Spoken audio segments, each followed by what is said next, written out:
Good evening to all of you, and thank you for joining us on 13 Plus. I'm Mary Coleman. Hope you are having a great evening so far. Well, the numbers surrounding domestic violence are staggering. 20 people per minute are abused by an intimate partner. And those are simply the cases that are reported. As our investigative team discovered, a new effort is trying to help victims find a safe haven in a rather unlikely place.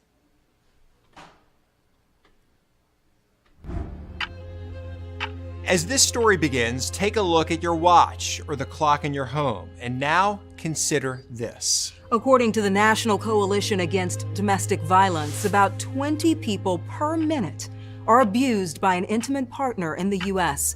20 people every 60 seconds. That equates to more than 10 million victims each year. It can happen to anyone, regardless of race, gender, age, or socioeconomic status. Experts say community support can be key to breaking a cycle of abuse. And as reporter Heather Graff explains, that's led to a new push at the national level, looking at hair salons as a potential safe haven. I know, right? I've been in this industry for 42 and a half years. In this Maryland hair salon, longtime owner Lisa Lane views each customer as family. One of my clients described my salon as being like on the show Cheers, where everybody knew your name. She says it starts the moment someone walks through the door. And that relationship grows stronger as clients spend time in her chair, Isn't that something? returning regularly for their next color or cut. That relationship, it can last forever.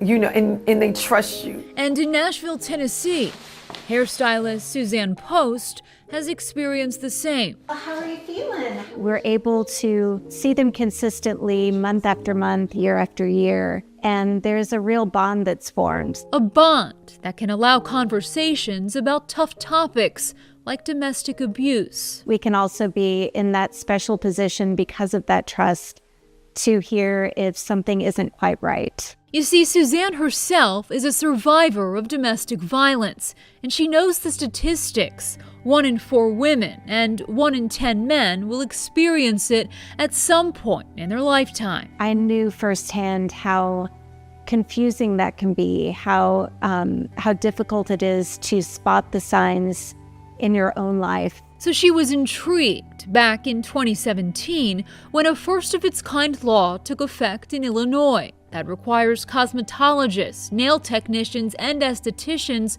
to receive domestic violence awareness training as part of their licensing process. Because of my personal experience and my professional experience, I was incredibly inspired to bring that to our state here in Tennessee. By October of that same year, Suzanne accomplished her initial goal, partnering with the YWCA of Nashville and Middle Tennessee to launch a program they call Sheer Haven. So it is educating people about the signs of domestic abuse and how to respond appropriately, how to direct people to the resources that are out there and to the trained professional. The free classes started out small and in person, but soon expanded to an online platform. Perhaps the number one sign that you are in a unique position to see as a beauty professional are unexplained injuries or bruises. Then in 2021, Suzanne's work led to the passage of a Tennessee law that makes the training mandatory for licensed beauty industry staff there,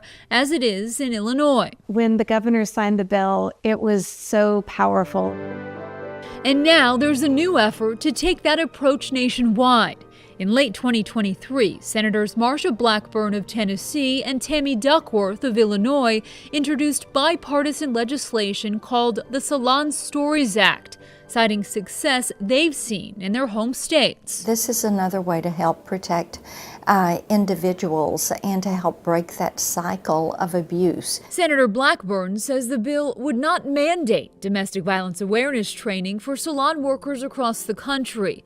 Instead, it aims to act as an incentive by providing federal grant money to states that put the requirement into place. Why not mandate it for states? I think incentivizing it is the better way to go, and that's what Senator Duckworth and I felt like would be the most productive. Senator Duckworth, in a statement, called it a common sense way to help even more beauty professionals better recognize the signs and successfully navigate conversations with clients who could be in danger. I hope that it incentivizes many states to follow suit. And the National Network to End Domestic Violence has voiced its support as well. Every piece adds to the bigger picture.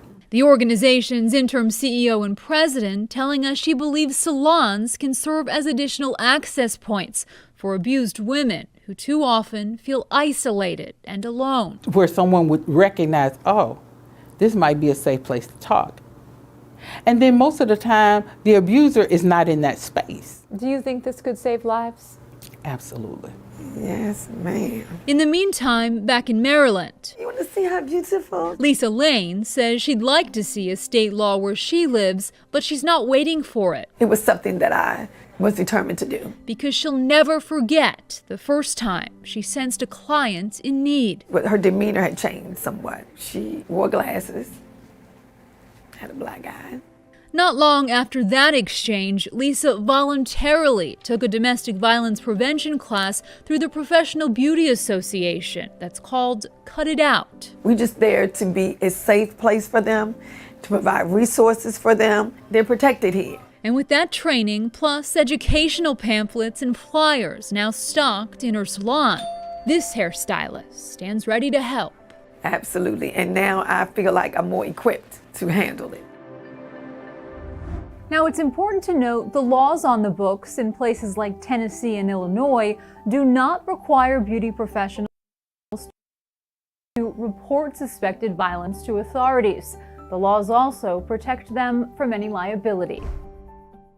Our in-depth coverage continues with several resources available right now. If you work in the industry and want to learn more about free online domestic violence awareness training, go to SheerHavenTraining.org.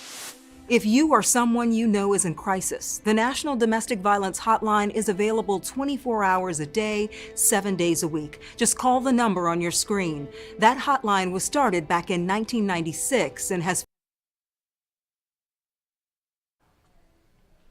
We hope you're having a great evening and enjoy this live look from Mount Bigelow where that sun is setting. Happy Wednesday. We hope you join us for 13 News live at 10 for more of your news and weather headlines. Have a good night.